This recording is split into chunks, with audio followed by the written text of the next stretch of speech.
Hello everybody and welcome back to the Mermaids Cave. I'm Leslie Levison and we are on an amazing and dazzling Crazy Quilt adventure. Today we're going to be doing a feather stitch, a chain stitch, and we're going to start to do some bead work. Okay, so to start out, first I want to show you a couple of things. This is an antique Crazy Quilt block. It was given to me by someone a long time ago. And I just wanted to show you, I mean, it's a nice example. It's nothing extraordinary.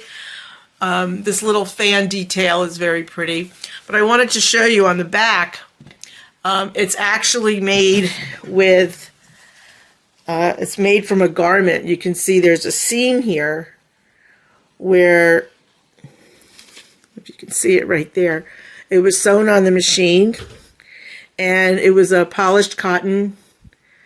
And this was used to make a backing for a Crazy Quilt. Anyway, that's one thing I wanted to show you. Another thing I wanted to show you was this little book by Dorothy Bond. It's called Crazy Quilt Stitches. It's probably, I mean, I'm sure it's out of print. Miss Dorothy Bond passed away several years ago. But it was self-published, and it's just a compendium of stitch combinations. It's not a how-to book, so if you ever find it in your local library or if you come across it in a thrift shop or at an estate sale, by all means, take a look at it. Now, back to what we're doing today. We are going to be doing a chain stitch, which is similar, just like the Lazy Daisy, but it's a continuous stitch. And I think I'm going to just do it right on this piece right here. So you're going to come up, pull, hold your thread off to the left. Again, I'm right-handed, so I hold it to the left. Put your needle down right next to where you came up and come through. You're going to pull your needle over your thread so it catches, just like we did with the Lazy Daisy. But instead of finishing it, we're going to just take our needle back down into that stitch, into the chain, and make another stitch.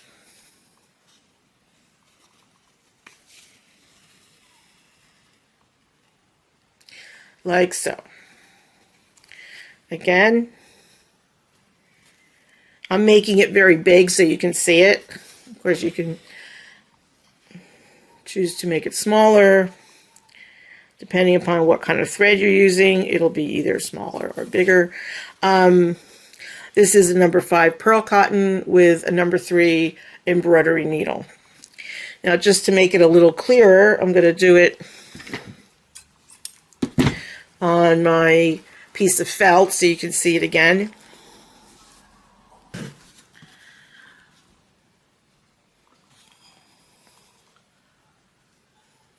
So again, I'm just going to hold it off to the left, take my needle down right next to where I came up.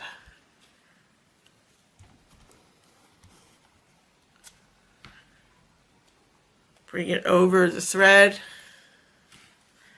and do it again. The needle goes back into the previous loop. I remember when I was teaching, sometimes I'd have somebody who would try to do it over here or over here.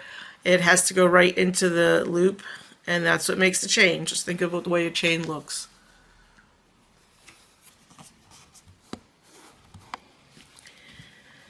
You can use a chain stitch to make an initial or to do any writing.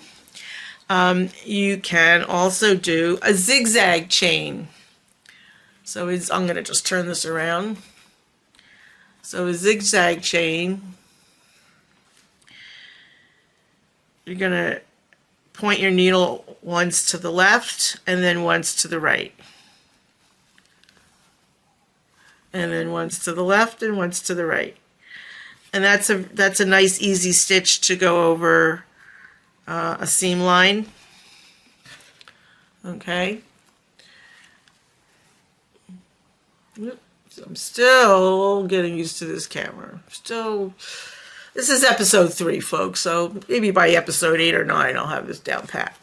And then you can see over here I have a zigzag chain, and then I added a lazy daisy to each point to give a nice effect there. Okay, so that's one way to do that. And I'm going to just cut that off. And we're going to now go to the feather stitch. This is the feather stitch. It's one of the most versatile stitches. It's my go-to stitch when I can't think about what to do. I use a feather stitch. It's easy. It covers ground quickly. You can do it with one back and forth like this. This is 2 back and forths. 1 2 3 1 2 3 1 2 3, or 3 back and forths, if you will. So to do a feather stitch, and I think this is actually going to look backwards on the camera, so I'm going to do it this way. You come up a little distance away from, or you go down a little distance away from where you came up, and then you bring your needle up in the center of those 2 stitches.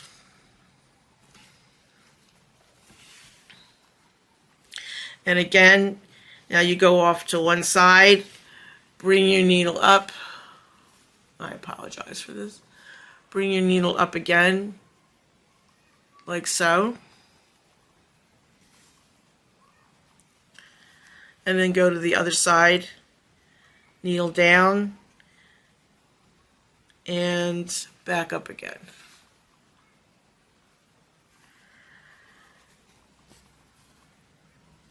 You want your feather stitch to kind of flow in a very pretty way, in a think of like coral or seaweed. It should move with you. And of course then you can go back and add your 3 friends like we talked about. And now I'm going to just switch over to the Crazy Quilt block so you can see how that works on the block.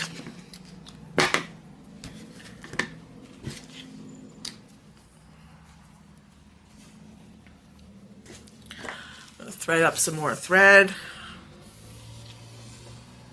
See, that time it worked. I pulled the thread out and came right out.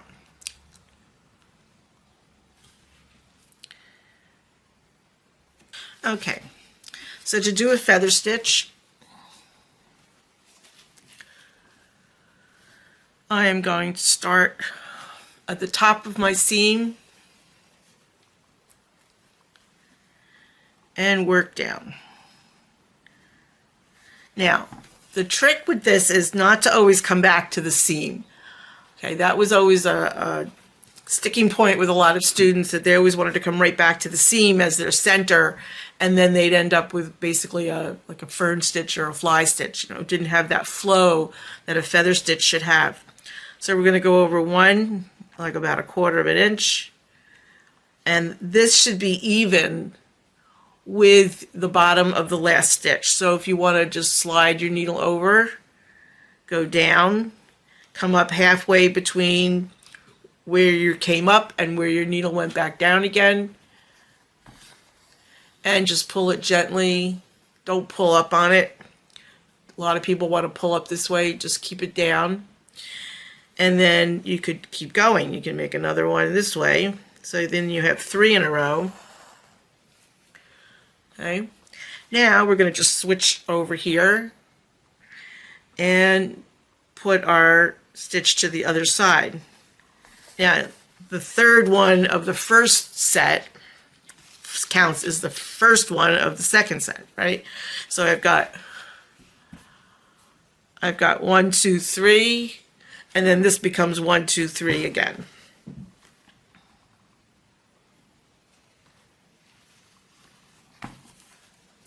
And if while you're stitching you feel like you've gotten too far away from your seam, you can just add another stitch. It's your quilt. You can do whatever you want. There's no rules. As I've said before, there are no mistakes. There are creative flaws. So I just keep going back and forth like that.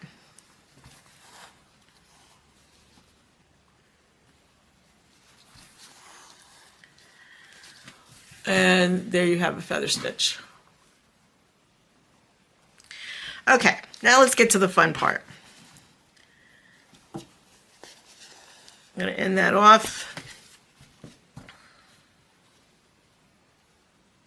And during the week, I go back and like refinish the pieces that I'm working on with you, so that when I'm all done at the end of however long this process takes, which I hope is a long, long time, I hope you stick with me and go and like and subscribe. Don't forget.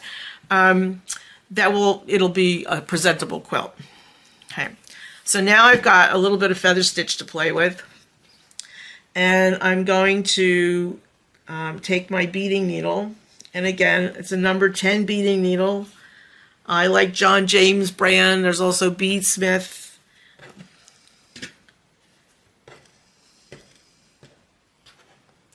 The beading needle is very, very thin. I don't know if you can even see that. There we go. It's very thin. It's like an acupuncture needle. And as I said last week, if your eyesight, if that's going to be an issue for you, or it's going to be really, really hard, instead of using seed beads, you can use slightly larger. You can use this like the size 6 or size 8 seed bead versus the size 10, 11 seed bead. It's up to you. This is also a good time to use like junk jewelry that you have, or costume jewelry that's fallen apart. You can take all the beads off the string and use those on your crazy quilt. Okay, so I have bugle beads, which are the long beads, think flapper dresses, and then I have some seed beads. I always put my beads out on a piece of muslin or a paper towel, something. Don't put them directly on the table because they will roll all over the place. Okay, so I just have them on a piece of muslin where I keep my needles. And whatever you do, do not pour your beads out onto the block that you're working on, because when you go pick the block up to sew on it, your beads are going to go all over the place. And if you have a cat in your sewing room, don't worry. The cat will never tip the beads over. You will tip the beads over trying to prevent the cat from tipping the beads over. I speak from experience. Okay, so to do a bead, we're going to come up at the end of our feather stitch, right? So here's my thread over here. I'm going to put on one seed bead, one bugle bead, and one seed bead. Always have a seed bead at the end of your bugles, because bugles are cut very sharp and you don't want the thread to cut. You don't want the bead to actually cut the thread, after you've sewn it on. Okay? So that's a seed bead, a bugle, and a seed. If you're going to be making something that's going to get a lot of wear and tear, if you're doing this on a vest perhaps, or a decorative pillow that people are going to sit against or look at, it's not a bad idea to go through it again just to secure it. So that's one option. The other option is to make a knot after each segment. So to make a knot, again, I just make a loop in my thread with the needle and put the needle into the loop and pull. Ta-da! Now, another little thing you can do with the beads is take a loop, make a loop. So just put on, I don't know, let's see, I've got 6, 7 seed beads, let's say.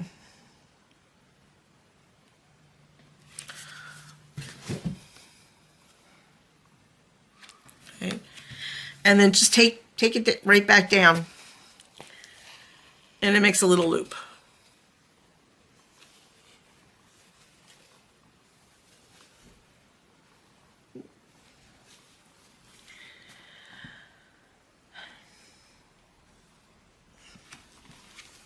And you can do clusters of those.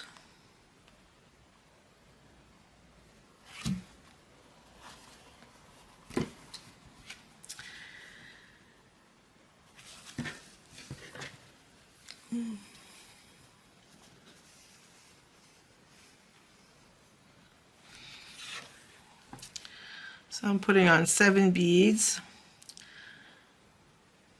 1, 2, 3, 4, 5, 6, 7, and make another little loop.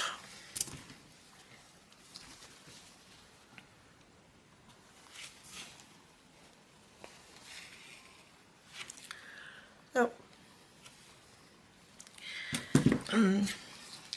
There's one more thing with beads that I want to show you, and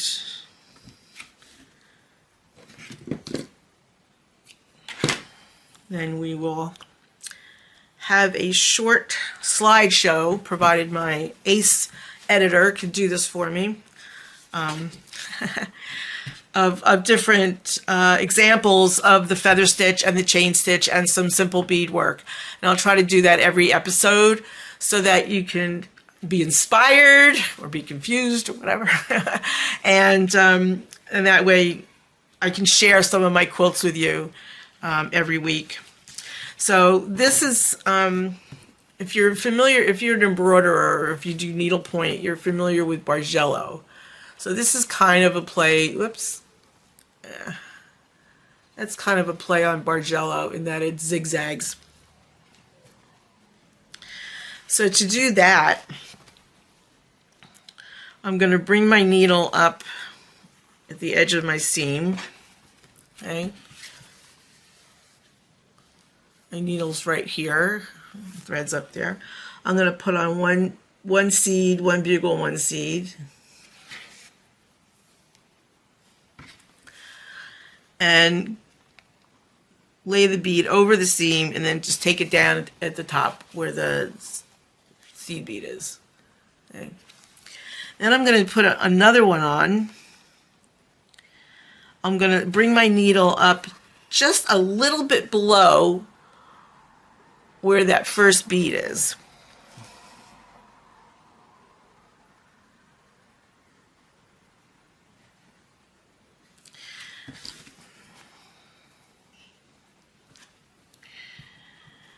So it starts to descend.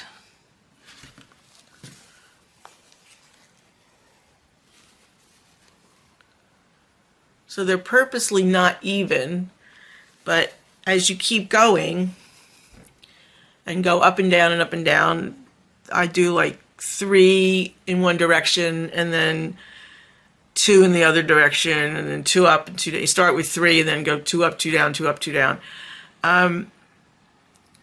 It's a very pretty pattern, and you can create patterns. I'll show you some examples later. That's pretty much it for our lesson today. I'm trying to keep it a couple of stitches each episode. Now, this is an example of, this is a unicorn. Oops.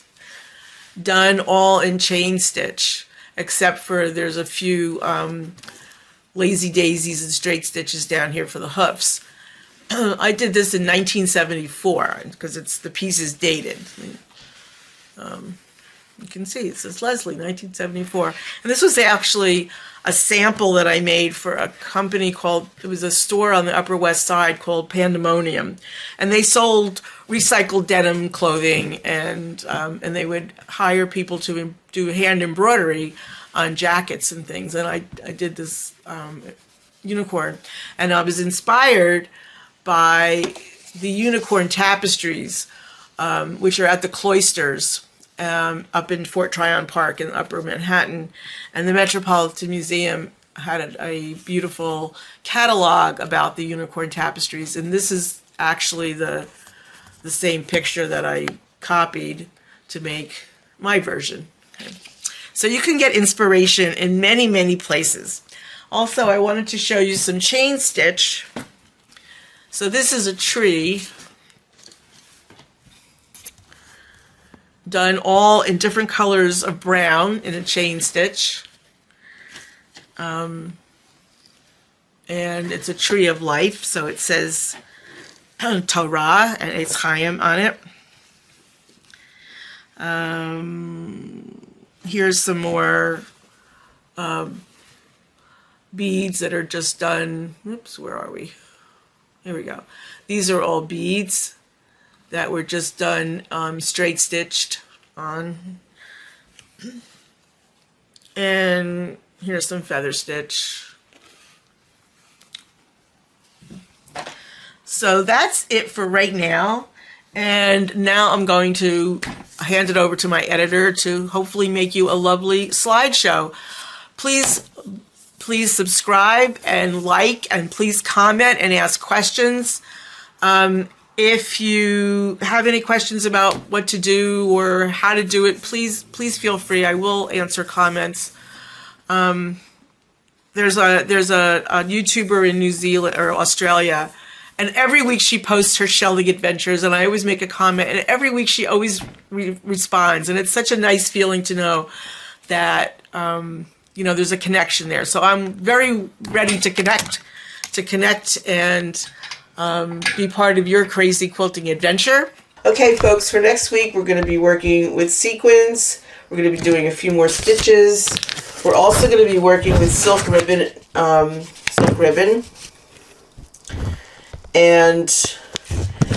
shisha mirrors.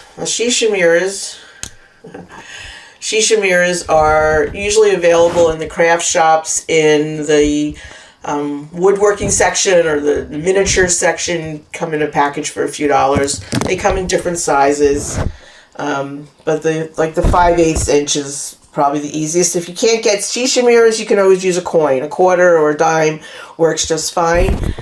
And I didn't mean to rhyme. And then you also need number 18 chenille needles, which have a very large eye, and that's what the silk ribbon goes through very easily. So enjoy the little slideshow coming up, and we'll see you next week. Bye-bye.